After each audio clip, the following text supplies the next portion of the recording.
53rd event that we've had. It's Marcus's second time, and he was the second speaker that we had in 2008. And our next event will be in September on the 14th. That will be the G.L.P. So if anyone has things they would like to donate for us to help raise money for the museum, you can contact me or Shelley or any of the museum board members. If the board members would stand up, please. We have some new faces on the board, so I thought y'all should. There she is.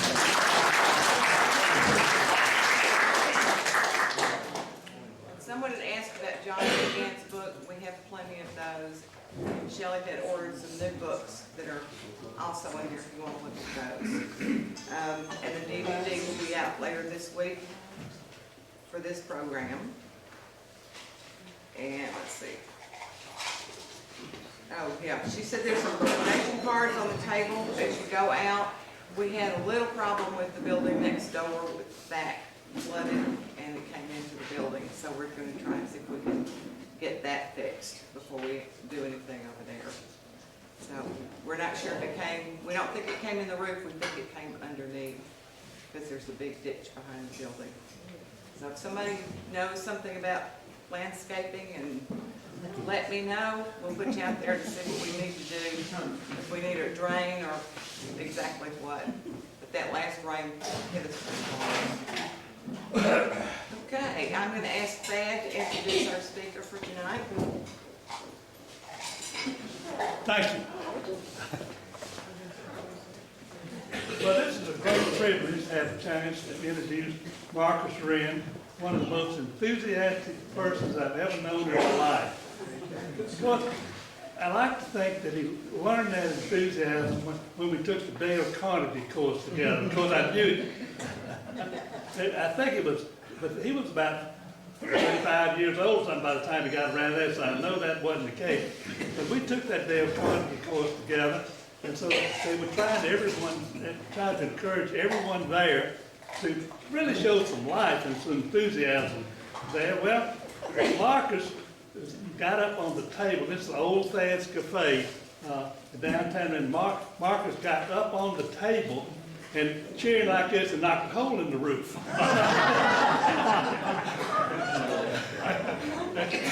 But anyway, Marcus is one of the kind of people that when somebody suggests doing something, he said, let's do it. It doesn't matter what it is, Marcus wants to do it, get going now. And a lot of times you have to talk him out of it. Maybe we'll slow down a little bit, Marcus. But Marcus, when they do start doing things, well, Marcus will participate in whatever he's doing. And Marcus has been a great civic leader for Minden. He has worked on so many projects during his life here and tried to do whatever he could to better Minden and Webster Parish. And it's a real pleasure to introduce my friend Marcus Wren.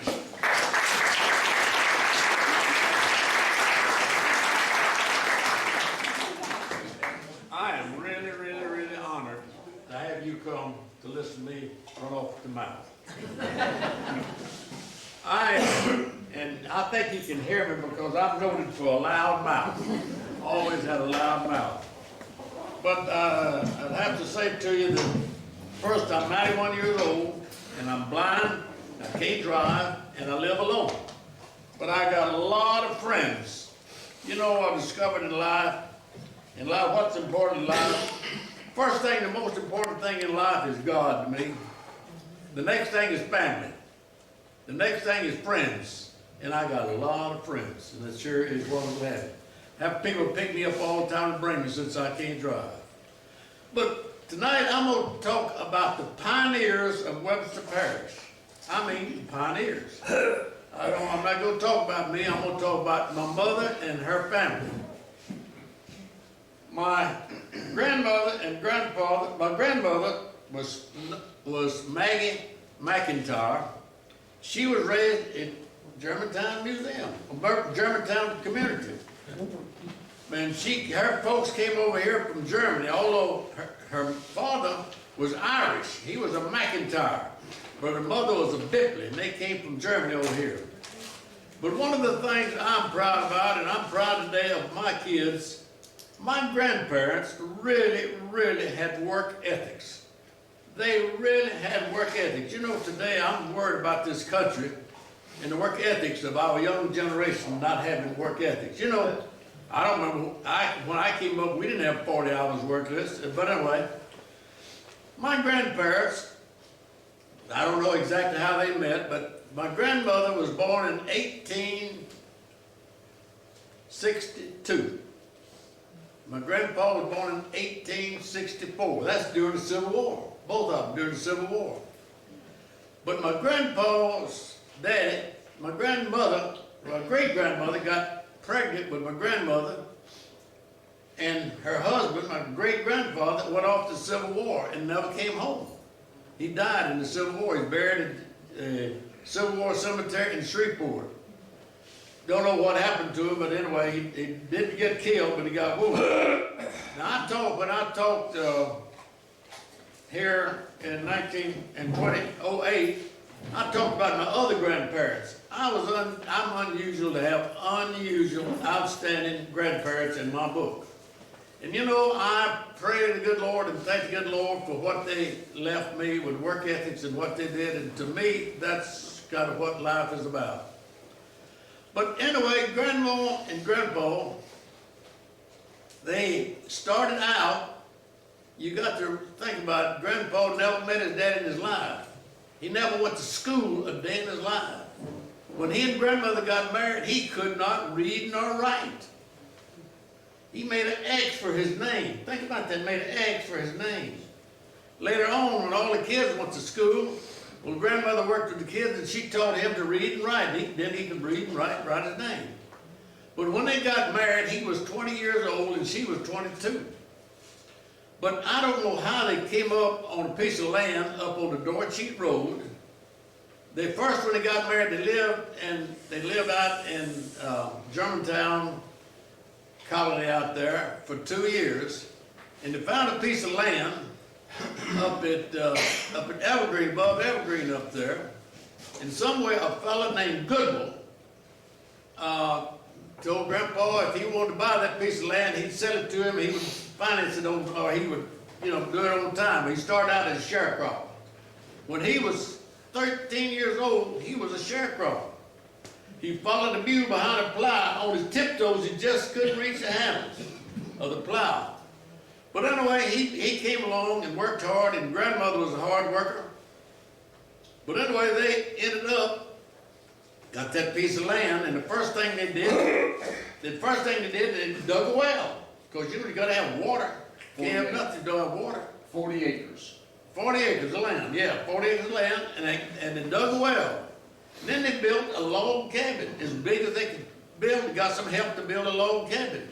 They built a big log cabin and made a fireplace with mud and straw. Mud and straw, you think about that. In fact, my daddy I remember him building a fireplace with mud and straw too. But you think about it, well, that burned up, but then when that straw sears off, that dirt keeps it from doing it anymore. But anyway, they didn't have a window in that house, not a window. But anyway, they started having kids. And they ended up having 12 kids, 9 of them got grown. But Grandpa had a burning desire to get his kids an education so they wouldn't have to come up like him. Stuart's getting some pictures here. I'm not modern day and don't have it, but I got some pictures here I'm going to pass around, and y'all can look at it, just pass it down and pass it a little bit. But of those 12 kids, I said 9 of them got grown. And of the 9 that got grown, 8 of them got a college education. Think about that, a man that never had a day of school in his life. His burning desire was to get his kids an education so they wouldn't have to come up as hard as he did. But then, after they got started with kids, and the oldest girl, at 15, she ran off and got married because she had a hard time just keeping everything at the house, helping out. But Grandpa had told his mother she was going to some man, and Grandpa didn't like that man, and he told her at 18, he said, Mama, don't marry that old man. I'll take care of you the rest of your life. And he did. He took care of her. So she lived with him.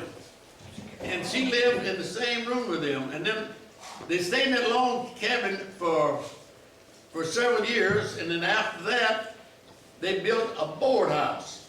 Had windows in it. Of all things, had windows in it. They thought that was wonderful. Almost like getting electricity. They had light, you know. But anyway, they had a board house. And I remember the house. And the house wasn't painted at all. It was just, just boards up there. And it had a dog trot down through the middle, big dog trot down through the middle. But anyway, they came up over there, and all the kids worked. They worked in the field. All of them worked in the field, and grandmother worked in the field. Because her mother-in-law, my grandpa's mother, she kind of ran the house, and she took care of the babies and so forth, and fed them, and did most of the fields, and grandmother worked in the fields along with the kids. They all worked. They worked hard every day from daylight to dark. Well, you know. Let's back up just a little bit. When they bought that 40 acres, they cleared the 40 acres with a hand axe, the two of them. And the grandmother was raising the kids, and she did the cooking in the house. So they cleared 40 acres, virgin oak, because it's mostly oak in that area, down in Dorcheap Bottom, on the Dorcheap Road, and mostly oak out there, and they cleared it with a hand axe. And piled it, and burned it, and planted the crop between the stumps in the fall, in the spring. Now you think about how good we got it.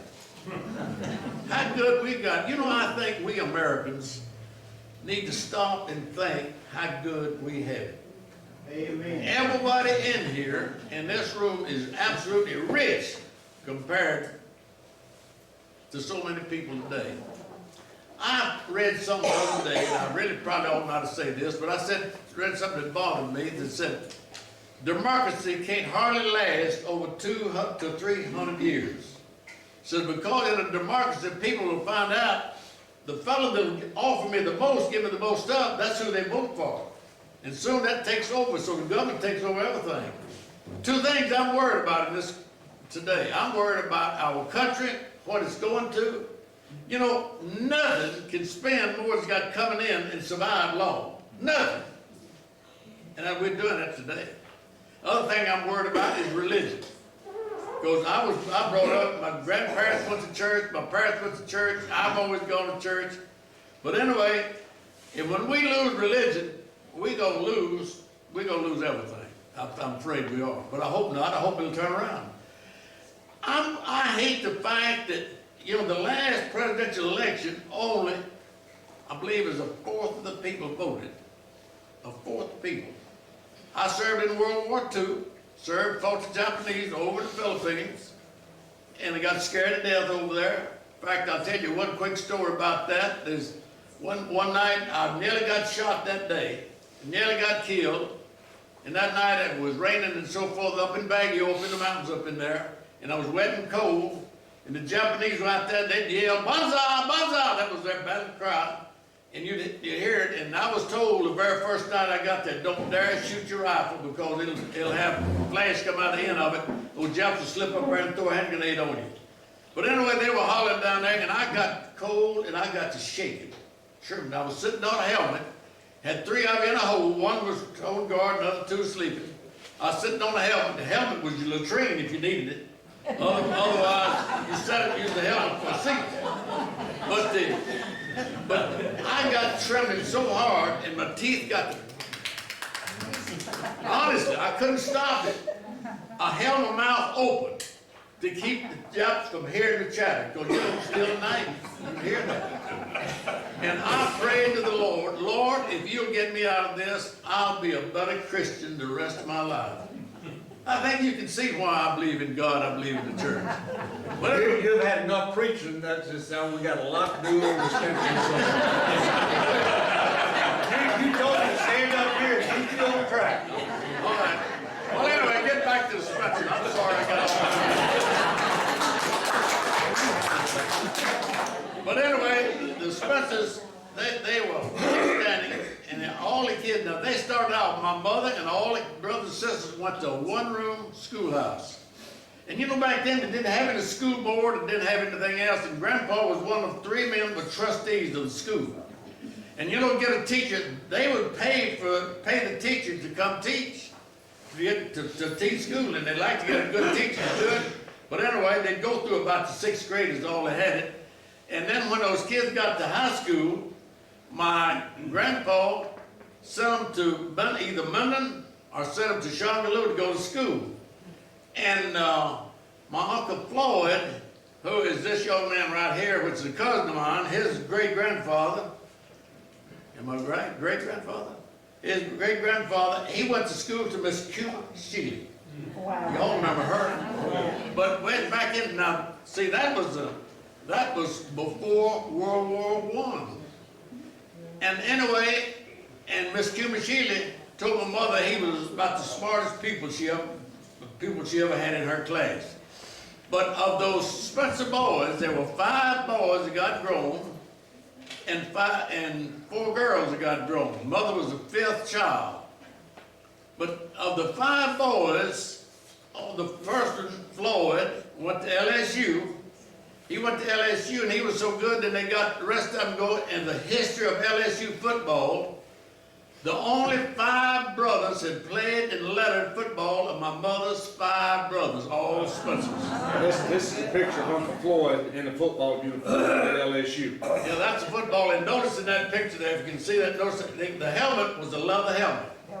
Leather helmet. And they played football between 1913 and 1925. That's right, they all played in then. But anyway, I think 4 of them went to World War I. The youngest wasn't old enough to go, but they went to fought in World War I. But anyway, they came up and then they went off. And those Spencer boys came out, all of them did real well. They did real well. The Spencers, all except one, took agriculture. And the oldest one, Floyd, he became the head of the soil conservation of the state of Louisiana. And he was extremely popular with people in agriculture. And you know, back in then, agriculture was a big, big thing. And during World War II, they named a ship after him. I got a picture of that. A ship after him was christened after he died down in Baton Rouge. In fact, he was trying to get a bunch of people trying to get him to run for governor, but he was very, very popular, very good man. But anyway, And I believe that was a Liberty ship. yeah, it was a Liberty ship. World War II. But anyway, And that's the picture coming up. But anyway, they all were real good men. Now let me get back to tell you a little bit about my mother. Where I got a lot of my information from is my mother. My nephew Eddie is here, and his sister and my mother were really big buddies. And she got Mother to talk on her childhood days. And I've got a tape. We got a tape that's 6 hours long. When Mother was 86 years old in 1980, she talked on her childhood days. She had an uncanny memory. She could remember teachers, everybody. She could remember the names of everybody. And my mother lived to be 99. She's born in 1894 and died in 1993. Like less than a year, getting 100 years old. But anyway, I'm real proud of what they did, all of them. And then they had my youngest aunt was named Tiny, and she became, they hired her. She went to Louisiana Tech, got a degree in home ec, and she went to teach at home ec over at Lisbon, and they hired her in Webster Parish to be the home demonstration agent. And she made a real name for herself in Webster Parish because she had homemakers clubs all over Webster Parish, and she taught them to sew, to can food, can meat, and can all that stuff. And the farm ladies thought Tiny Spencer was an angel. They've had people for years, couldn't quit talking about Tiny Spencer. She was the first valedictorian. She was graduated in the first graduating class at Evergreen School and graduated valedictorian. Well, let me tell a little bit about Evergreen School. Grandpa, as I told you, Grandpa was an outgoing man, real outgoing and a real leader. And he and 2 other men would kind of took it on himself to be kind of the trustees of the school. And Grandpa, according to my mother, he wore out a buggy and a horse going around to get people to vote for a tax to pay a teacher to teach school. And he built Evergreen School up there, at Evergreen up there. So he really was, education was a big, big thing with him.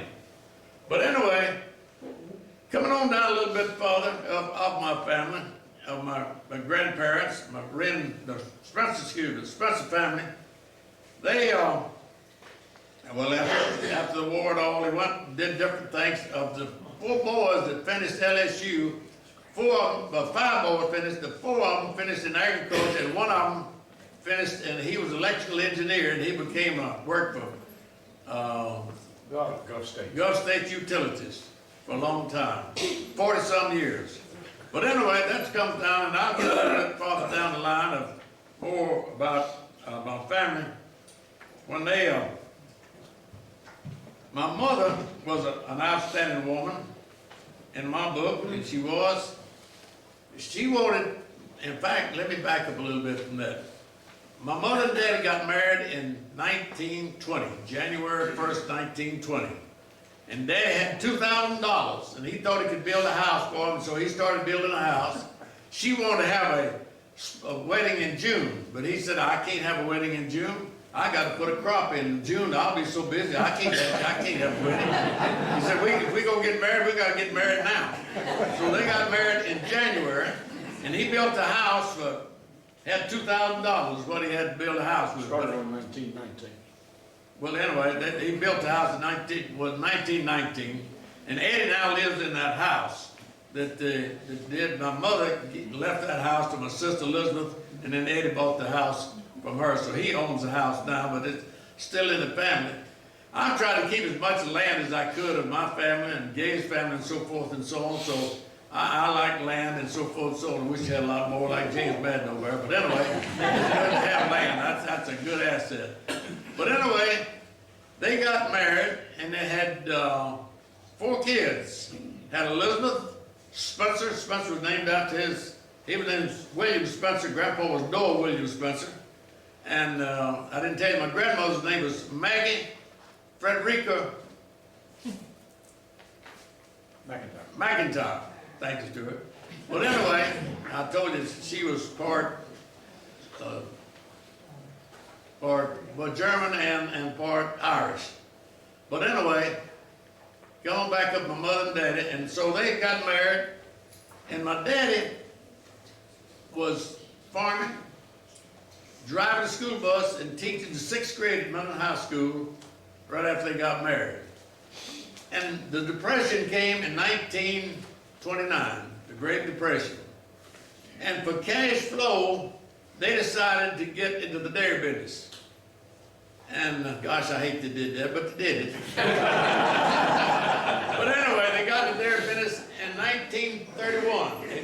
They built the dairy and started milking cows by hand and by lantern light, and milking cow and bottling the milk with a pitcher and a glass bottle, poured in that milk, and we'd put it in the back of a whippet automobile. You never heard of a whippet automobile. They only made about 1,000 of them. But they made a whippet automobile, took the back seat out, and my brother rode on one running board and I rode on the other, and we put milk off at the houses all over Mendon. My daddy's clock was set at 4 o'clock for 25 years. Bless his heart, he never got a vacation. Never got to do anything. He worked. But he had work ethics too. My mother and daddy, and my mother when the war was going on, my mother drove a big truck delivering milk. And she had a black boy that delivered. He'd deliver off the truck, delivered all over Memphis, different stores and homes and everywhere as he could. But anyway, got in the milk business at that time. And Daddy bought a cow from Don Hinton's father-in-law, Mr. Rathman, up here on Broadway. He had people used to have backdoor cows. And he had a cow back door, but his kids all got grown. Gene and all the rest of them got grown. He sold a cow and he named the pet. She was real gentle. And he told me, he said, boy, he said, you milk that cow. She's easy to milk. He says, get that stool, get up here and wash your hands and milk that cow. Well, I got up there and I milked it. Sure enough, I could milk it. He showed me how, and I milked the cow. And I milked it in a lard bucket. And I remember I ran that lard bucket over with foam, you know how you milk, but anyway, and I was so proud of myself, and I grabbed over my grandmother Wren, who lived about 100 yards from where the dairy was. I grabbed it, run over there to show my grandmother milk, and I looked down, and it was going down about that far. And I started crying. I said, I spilled the milk. She said, no, you didn't. The foam was just going down on it. This is a picture of the 4 kids.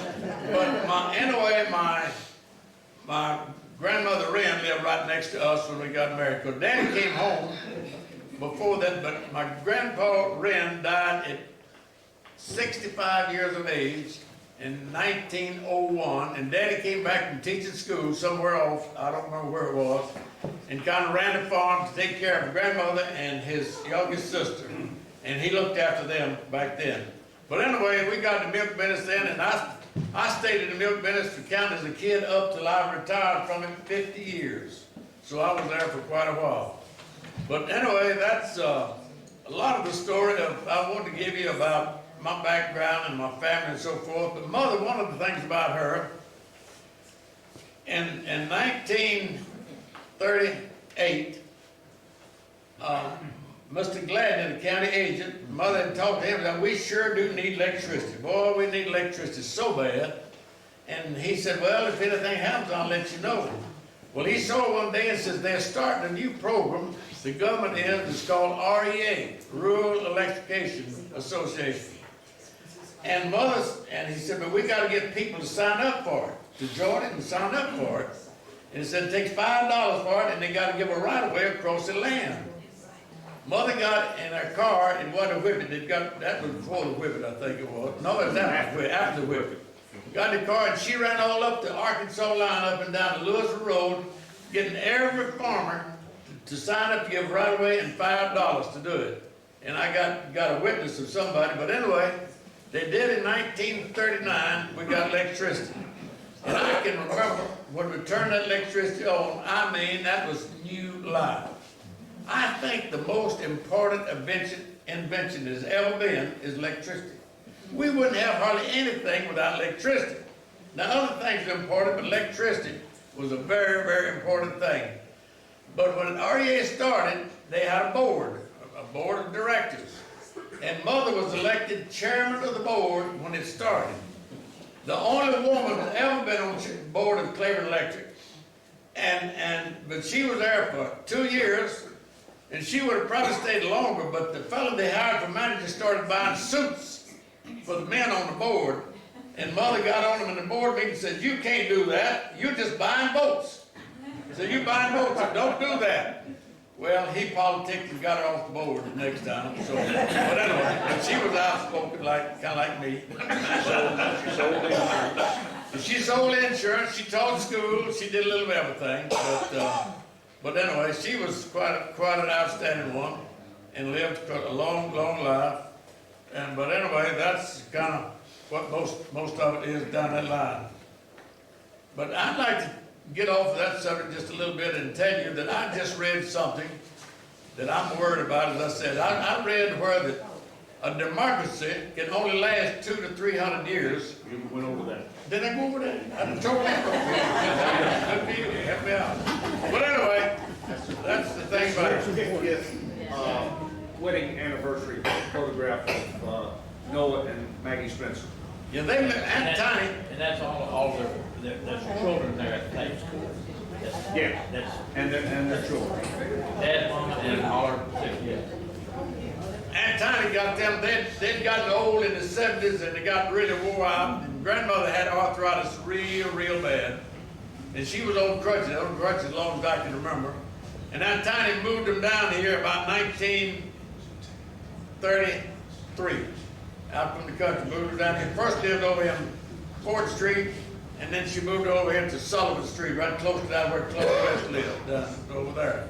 But anyway, they came here, and they both died, and Minton lived there, and Grandpa told Grandmother, said, Maggie, don't go off and leave me. I can't stand without you. Don't go off and leave me. And she lived, and she struggled to live till he died in November, and she died in March the very next year. But anyway, and they both buried up in Evergreen up there. But, so what have I left out? Granny was a big health food, ahead of her time health food back in the 60s. Oh, yeah. My mother was big on health food. She got on health foods and she watched what she ate and so forth, and she had stuff, and she got on health foods, and she really went after that in a big way before it got very popular at all. But I don't know if it helped to live so long or not, but anyway, she did live a long, long time. If y'all got any questions, I'd be glad to try to. Okay. Marcus, y'all got a little lazy part of the way because you actually got some electric milking machines. Oh, that's true, Dad. I started telling that till I got off. Yeah, we did. When we got electricity, we got electric milking machines. In fact, before we got it, Mother had gone to Baton Rouge to a meeting down in Baton Rouge, and then she saw a milking parlor they had down there, and she really got sold on that. And that's when she really wanted electricity. Until we got electricity in '39, when we put electricity, the first thing we got was a pump in the well to get running water, and we got an indoor toilet with a commode, and we got electric milking machines to milk the cows with, and had a parlor. And that parlor is, you stand in the pit and the cows up here, and you don't have to bend over to put those milkers on the cows. But anyway, they had that. Your sister took me out there. She had a birthday, Marcia. Okay. Had a birthday party, so we went out and toured the Wren's dairy. Something about 42, something like that. Probably all I can know it, but I'm still living. Right on the place where I was born, I've been in my family for 150-some years. But I left it to go for, okay, back on. Hey, Carl.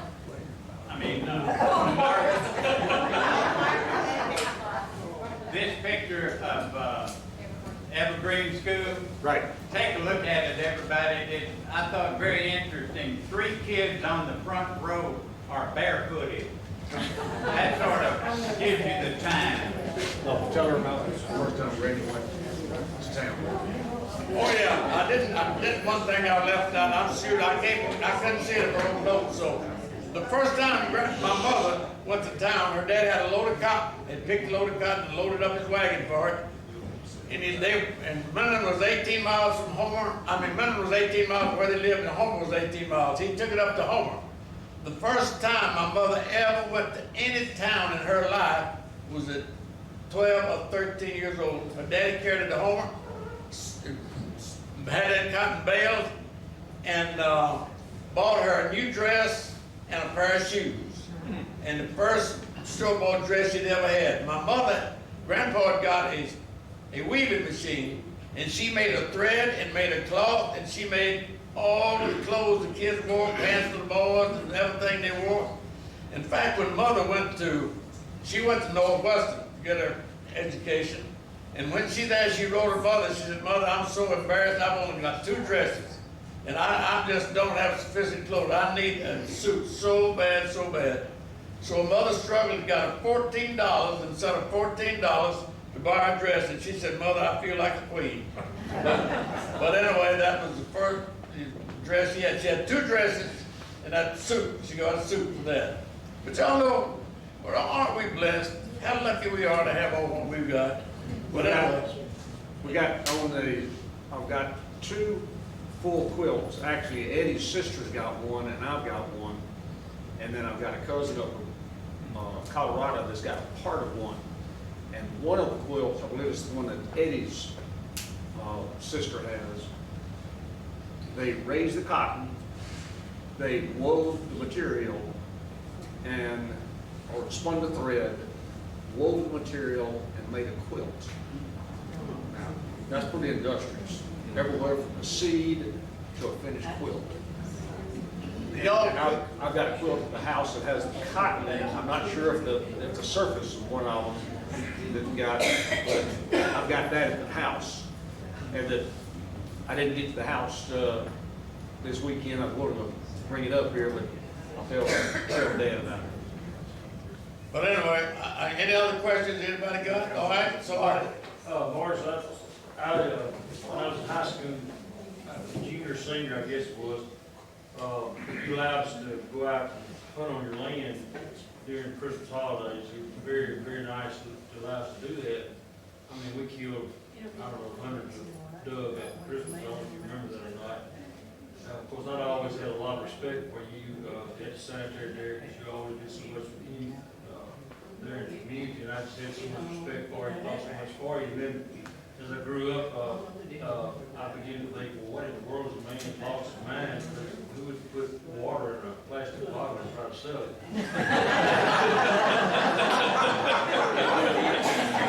Everybody thought it lost my mind. But then I guess you probably, had a pretty good idea there, so, tell us what made you think, about doing something like that. Well, I got innocent. I went to dairy meeting up in Ohio, Columbus, Ohio. Went up to dairy meeting up there, and then we went to meeting up there on the milk business. But when we got through the meeting, a fellow was up there from Corpus Christi, Texas, and he said, we got through about 3 o'clock in the meeting. He said, I need to go down here to a company that I do business with, and I need to go down there. Would you like to ride down there with me? I'm gonna get a taxi. I said, well, I got nothing to do. I'll go with you. I said, well, what are you doing with these people? They were made water coolers. He said, well, I'm in the water business down in Corpus Christi. That was about 1980. No, early 60s. No, and sometime in the 60s, yeah. No, in the 70s. Anyway, in the 70s, and I came back, I tried to put it in with the milk business, but it wouldn't go with the milk business because milk, you gotta keep it refrigerated, and the water, if you keep it refrigerated, then you go put it in the stores and so forth, and sweat and run all over and make a mess, so it wouldn't work. And a fellow over in Shreveport, in fact, this fellow told me, he said, I said, who in the world gonna buy that water? He said, all you gotta do is go to a water tap, you need water. He said, well, says, you've got to have water to drink to stay alive in. It says, when we pollute all the water, and all the water gets polluted, everybody's gonna be looking for water, something good to drink. So he sold me on it, and I came home, started, and it took several years, and fellow in Shreveport had a little old company over there called Electrified Water Company. In fact, Carlton Proto worked for it back then. But it was When I electrified. was in high school lesson, I worked at the electrified water company. Yeah, he worked And there. the reason it was electrified is they used an electric pump to pull it up.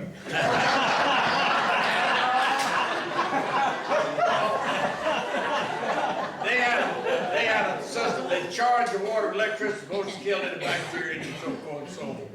But anyway, we bought that in January 1980, and I put my boys in to run it, and had 4 of them, and that was too many, and then 2 of them got out and retired, and we got good something else. They're working somewhere else, and they're a lot better off than they were there. So Stuart and Marcus have got that right now. I've got rid of all that. I'm through with that. I don't have any more to do with that, so I don't need that at my age, so forth. All right, Claude. Marcus, what about the cemetery down this side of Sibley? Okay, well, that cemetery, now, I mentioned that when I talked about the river.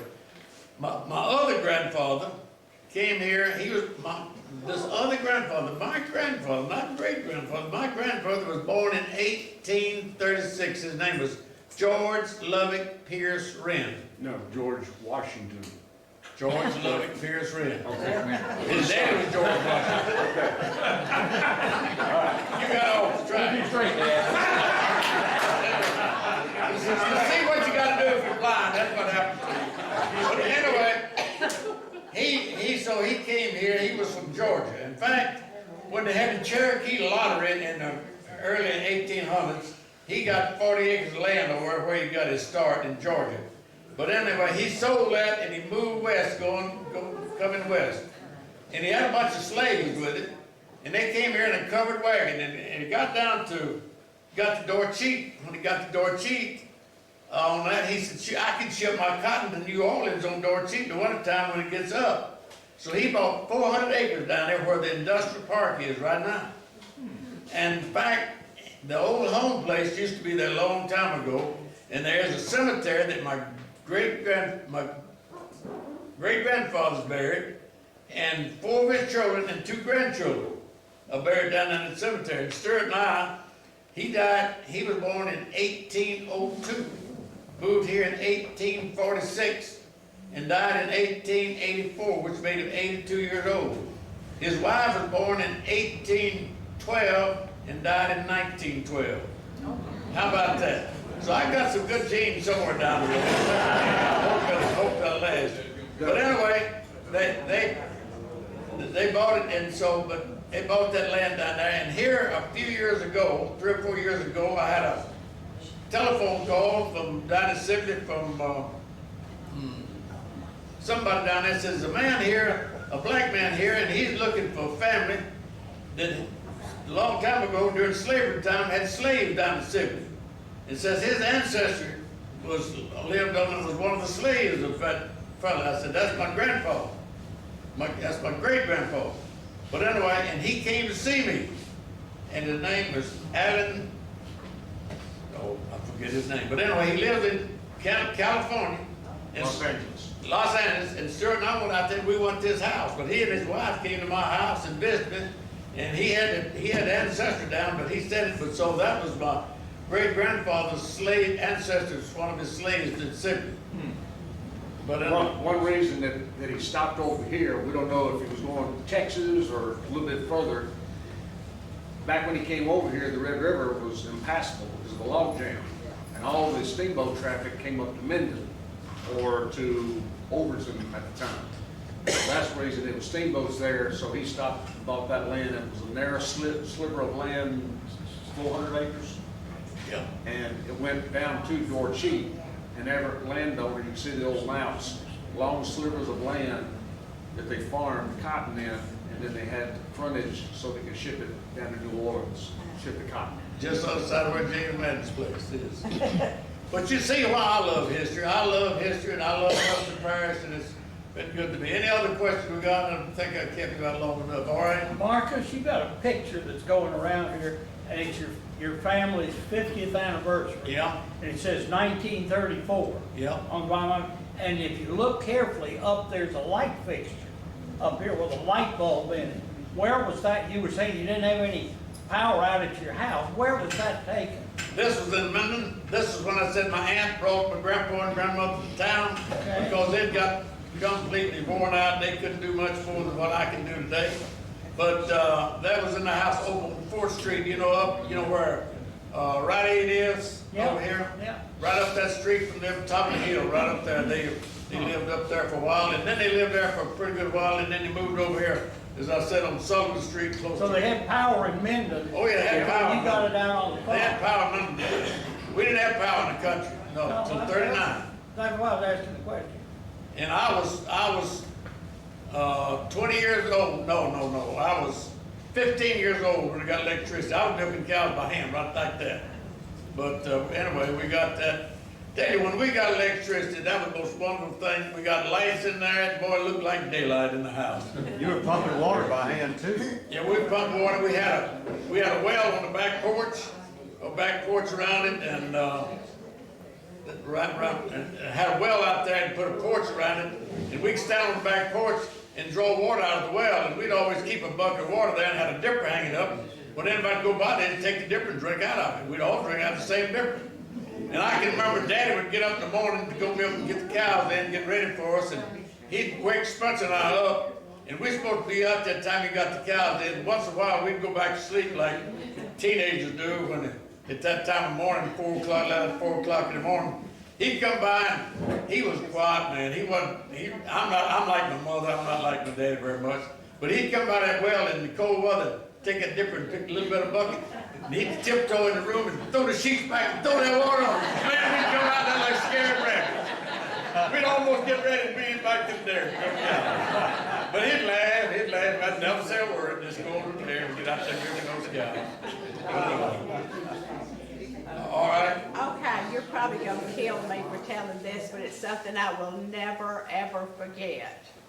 And your voice reminded me of it because I can hear you real well. Oh, don't tell that little story. Real, tell it. Can I tell it? Oh, yeah. Huh? Yeah, go ahead. Okay, when we were in high school, we were at a football game. And it was during halftime and the band was performing. And Marcus yelled to the rear march. The whole band turned back. Just half the band heard it, turned around and walked around and never did it.